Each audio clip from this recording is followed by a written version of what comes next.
Mga kababayan, alam nyo ba na ngayong 2025 ang daming nagbabago sa Pilipinas?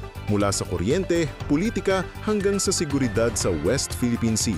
Tara, pag-usapan natin.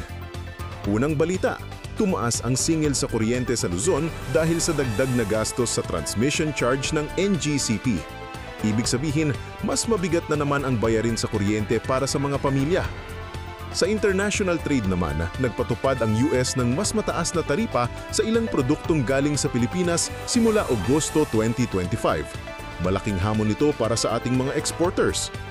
Pero may good news sa seguridad. Mas pinaigting ng Pilipinas at Taiwan ang kanilang joint patrols sa Bashi Channel. Layunin nito na kontrahin ang agresibong kilos ng China sa West Philippine Sea. Sa politika naman, mainit ang usapan tungkol sa akusasyon ni Senadora Imay Marcos laban kay Pangulong Ferdinand Marcos Jr. hinggil sa umano'y paggamit ng iligal na droga. Tinawag naman ng palasyo ang akusasyon na desperate move. At sa DPWH, lumabas sa Senate hearing na may mga opisyal umanong nakinabang sa kickbacks mula sa mga proyekto. Transparency at accountability na naman ang panawagan ng taong bayan. Kaya mga kababayan, maging mapanuri tayo.